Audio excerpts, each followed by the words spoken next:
Hello and welcome to episode 48 of How to Run a Successful Business and Still Have a Life. My name is Stacey Morgan, and today's episode is brought to you by my Thrive Mastermind. Thrive is a group of incredible businesswomen who are all working towards building their business whilst also getting the lifestyle that they deserve. If you'd like to join us for this year's intake of our 6-month Thrive Mastermind program, then you can do so by registering right now at simplystaceymorgan.com. Today, we're going to be talking about the marketing that you should be measuring. Right? Because you should be measuring your marketing. It's not good enough to just be able to throw out a heap of things, a heap of, different advertisements, different social posts, different newspaper articles, and then just cross your fingers and hope for the best. It is so incredibly important to be measuring your marketing. And so that's what we're going to be talking about in today's episode. I really think this is important to start by thinking about what you're going to track, because it so often happens the other way, right? We get inspired. We go, okay, I've got a new product. I'm going to do a social post about it. Or, I've got a new big launch coming up. I'm going to call the local paper.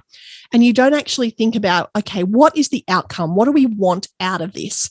What do we want to make sure that we get? What's going to be our return on investment? And so it's really incredibly important to start by thinking about that. So I really like to start by thinking about where I want to spend my money this year. And, we're still close to the start of the year, so it's not too late to kind of be thinking about where you're going to spend your marketing dollar. It's also really good to have a marketing budget so that you know exactly where that money is going to go, so that when people call you and try and solicit you for different advertisements or for things that are happening during the year, you can really stand firm and say, no, I'm sorry, all my marketing budget has been used up for this year. It's all expired. And I find that really useful because so many times, people from Shopper Docket call or the people from the local magazine call and say, they've got really enticing deals. But it's so incredibly important to stick true to that strategy of yours. So figure out how much you're going to spend on your marketing and figure out what you want from that. So if I'm going to spend $100 on my marketing this year, then I want to make sure that I'm going to get 10 customers for that. And in some businesses, that's realistic. And in a lot of businesses, that's not. But knowing exactly what you're going to get out of that is really important before you even start. So knowing exactly what you want to spend and where you're going to spend it. It's a funny marketplace that we're in currently because there are so many different options when it comes to marketing. I talk all the time about how I started my business by putting an ad in the local paper. And I think that ad cost me something like $400 and it was a tiny little square. And at the time, that was the only option. There was no Facebook. There definitely was no Instagram. There was definitely no TikTok. So how were people going to find out that I existed? Well, they were still reading the local paper. And so that was where I needed to be. And, that little $450 ad, that essentially bought me enough word of mouth that I had 70 students turn up on my very first day, which absolutely exceeded my expectations. I thought for that $400, I'd get maybe 10, 15 students. And so that was the best money ever spent. But you do have plenty of options now, especially with social media out there. So you need to be able to think about that money that you're going to spend and where you're going to spend it, and engaging in a professional to make sure you're spending it in the right places. Any of us can jump online and try and work the Facebook ad platform. Any of us can give it a go. There's enough Google ads and YouTube videos and things out there. But if you're like me and your time is valuable and you don't seem to have a lot of it, then you want to employ somebody who's an expert. You want to get somebody who loves that stuff, who it's their jam. That's what they get paid to do. And you want to pay them good money to do that, because if you're paying them good money, they're going to get you a good, strong return on your investment. So don't be afraid to invest when it comes to spending your marketing dollars and making sure that you're investing that in the right place in order to get a great turnaround. There's also, we talk about social media, but there's also, you can still advertise in the local paper. You're hopefully what you will get with that will not only be the paper itself and that hard copy, but hopefully you'll get some kind of digital footprint with that as well, somewhere that your article can be shared. And of course, if you're appearing in the local paper, that, that's social proof that shows people that you exist and that you're legitimate. So there's a lot of weight to be put into that print advertising and the payoff that you can get from it. There's also radio advertising, and I'm a big fan of radio advertising, especially if that's where your target market happens to be. And when I worked at the radio, and I used to be on breakfast radio, I could not believe the amount of impact that my words could have. I once went on a big rant about a hair straightener that you could get from a local hairdresser's, and it was a 1-minute spot. I was talking about the hair, what the hair straightener had done for me in that 1-minute live ad read. And they sold 20 of those hair straighteners that morning. And that information just blew me away. I couldn't actually believe that the things that I was saying, people were believing and popping in and picking up their hair straightener. And so that, was a really good lesson for me, especially now having my own business, about the power of radio. And if your target market is there, and if your product is what they need, it's going to solve a problem for them. And in this case, a lot of people needed the hair straighteners. This is in the, early 2000s. Then that's perfect. So you want to be thinking about the different marketing opportunities that there are out there, and not discounting anything because it's old. There is a place for everything. And so thinking about where you want to spend that money and thinking about your budget in terms of how much you're going to spend and where is a really good place to start.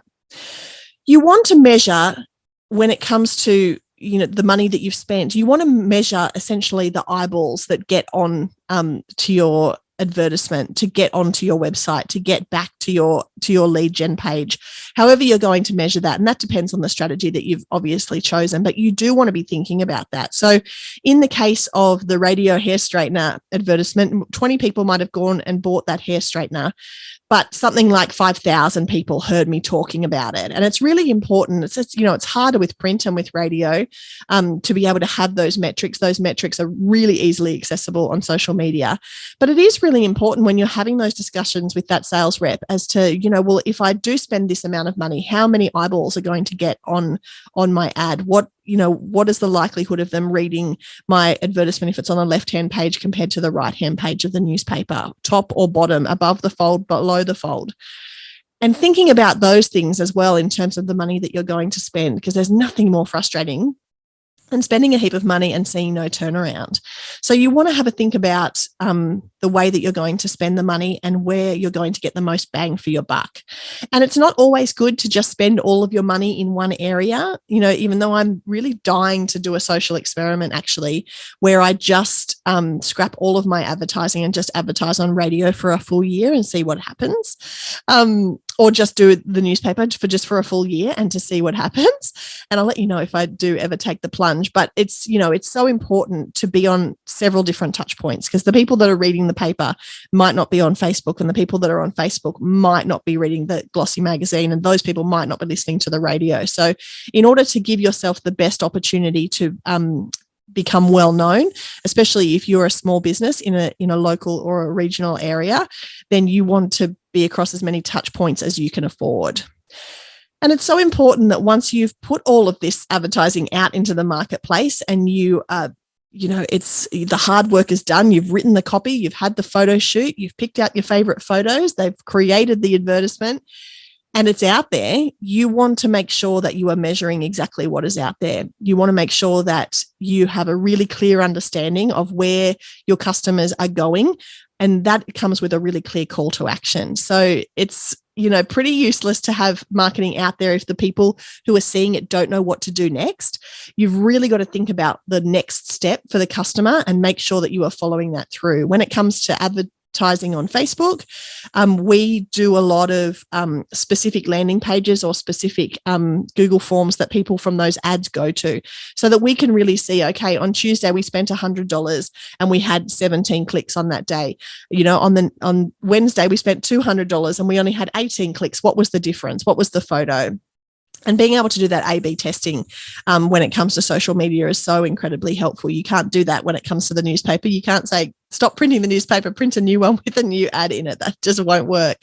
But it's really important to understand, where the people are going to next once they've seen or heard of you, and what the next step is, and making that next step really, really easy. You never want people to click on a page that's specifically talking about the hair straightener, and then it takes you to a page that shows, the 52 products that you have. You want to be able to talk about the hair straightener and then send someone straight to the page with the hair straightener.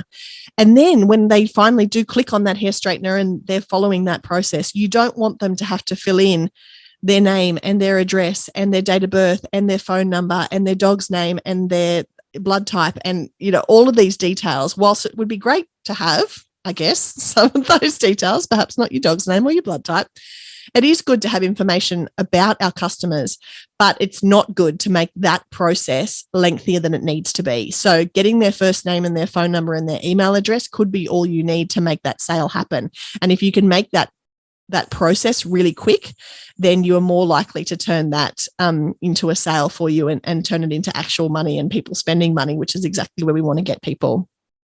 You also want to create some kind of engagement with the advertising that you have out there in the marketplace as well. So you want to be measuring the engagement. If you're doing social posts, how many people are liking the post? How many people are commenting on the post? How many people are engaging with the post? It's, we're in a situation where so many people are posting so many things all the time, multiple posts a day, stories and reels and lives and all of the things that are out there. You really want to know where it's helpful to spend your time and energy. So even just going back and having a look, there's, in your insights, you can have a look at the last 7 days. What worked over the last 7 days? Was it a video? Was it a still image? Was it, your stories? Was it a reel that you put up? Figuring out what the engagement was like and figuring out, what that topic was that you were talking about. Were you asking questions? Were you hitting on something that was really relevant at the time? And then using that in the future to fuel your ideas and to fuel the decisions that you're making is incredibly important as well. I find that I always get some traction when I ask a question on a post that I'm putting on Facebook or on Instagram. I love to use the stories feature, and you've probably seen me do it on Instagram stories. I love to use the stories feature where people can engage, where I'm giving them a poll, where I'm asking them a question, where people can get involved with what's there. That just builds engagement, and that, of course, is going to help build your following, and then is going to give you more of a chance to convert those people who are following you into customers. So there's a whole world of marketing out there, and if you don't know where to start, and if you're kind of starting from the beginning, then don't worry, you are not alone. We all have to start somewhere. And what I would say to that is just be consistent, show up as much as you can, and then measure what's working and what's not working. And when you figure out what's working, do more of that. So if you find that your reels are getting a lot of engagement when you're posting at 6 o'clock at night, do more of that. If you find that your posts are getting absolutely nothing, it's crickets, don't spend so much time on doing posts. I would, still keep doing a few of them, but don't spend 2 hours a day curating your posts and writing the copy and getting the perfect photo if you're not getting the traction and the follow through. And the only way you'll know that is if you're measuring.